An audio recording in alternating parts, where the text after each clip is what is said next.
How's it going, everybody? Texas Man here. I hope that you guys are having a spectacular day. If you guys would, please give this video a thumbs up if you guys do enjoy it. Subscribe, of course, if you guys have not already. Also, do me the biggest favor of all. Make sure you guys hit the bell notification button so you guys don't miss out on future videos or streams here on the channel. You guys can also find me on Twitch at Douglas447. I do stream there at least once a week. Also, if you guys have any movies, shows, or games you guys want me to cover here on the channel, please let me know in the comment section down below. We're going to be continuing talking about the Planet of the Apes franchise, the Legacy Collection.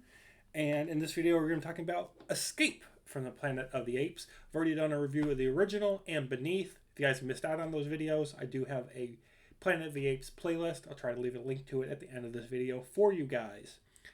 Escape from the Planet of the Apes came out in 1971. It's about 97 minutes long. The film follows three apes that survived the Alpha Omega bomb in Beneath the Planet of the Apes finale.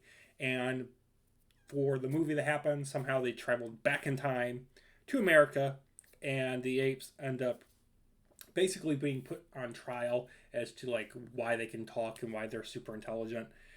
And eventually they become celebrities, and the scientific advisor to the president basically tries to experiment on them, and his goal is to experiment on them and to eventually kill them so the eventual ape uprising doesn't happen. Obviously, we know it will, no matter what.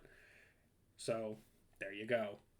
The film is full of hilarious moments. There are a lot of things in the film that just happen for the sake of the movie to happen.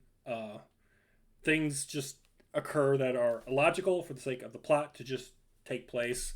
It's kind of stupid in moments, but it's also kind of funny. It's also a very strange film because for like the first 30 minutes or so, you're kind of intrigued. It's like, okay, how are these apes from 2,000 years into the future going to, live in a society where apes don't talk yet? They're not intelligent.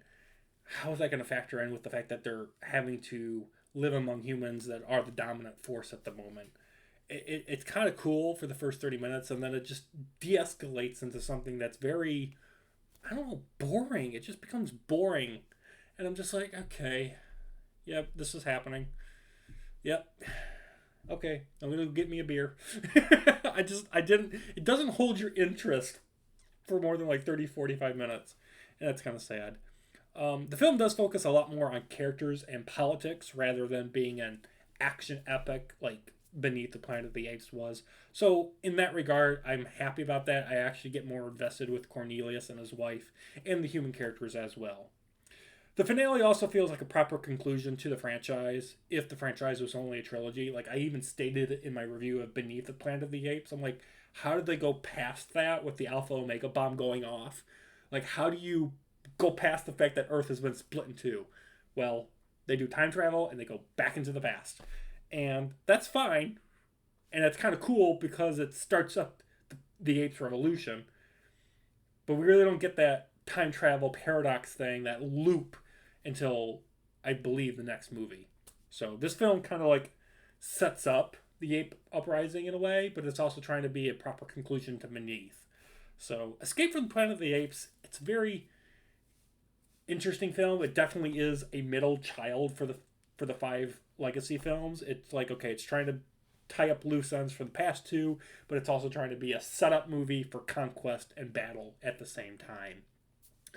Overall, it was an enjoyable movie. I still think that the franchise should have stopped at Beneath the Planet of the Apes. I feel like Escape, Conquest, and Battle, it's just showing you how the apes and the humans get to where they were in the original film. And that's not a bad thing.